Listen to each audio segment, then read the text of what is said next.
Ok, continuiamo la nostra escursione nel campo dell'archeologia nuragica in Sardegna e prenuragica con Francesco Carta che oggi ci presenterà un nuovo argomento. Di cosa parliamo oggi, Francesco? Oggi siamo qui nelle campagne di Ossi e andiamo a visitare alcune Domus Deianas. Sono quasi sempre Domus Deianas con scolpiti i simboli della religiosità del popolo pre-nuragico, perché qui siamo prima del nuragico e come vedremo delle protomi di diverso anche stile, o rettilineo, o curvilineo, o a mezzaluna, ci sono tutte le varietà di protomi esistenti in definitiva nel nostro argomento. Adesso come primo esempio facciamo quella di Noeddale, stiamo passando nel Dromos, come vedete ampio, bello largo. Perché questo? Il Dromos perché c'è?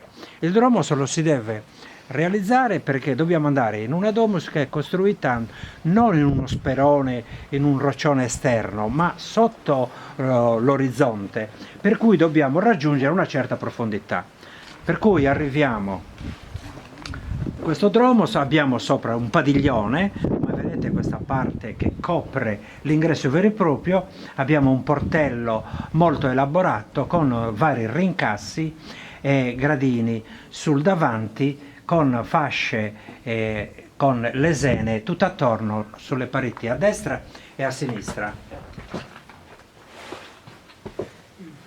Molto difficili da individuare ormai le due protomi che sovrastano il portello, che vi posso indicare con due protomi rettilinei di stile rettilineo. Guardate qua, una protome, abbiamo sotto l'altra, vedete che qui si vede ancora, si intuisce, proseguiva qua, e la dobbiamo qui ricercare un po' indovinando, perché ormai questa roccia è molto friabile e rimane pochissimo quindi di quello che era un bassorilievo e che attualmente è quasi uno stiacciato, cioè si nota pochissimo il rilievo.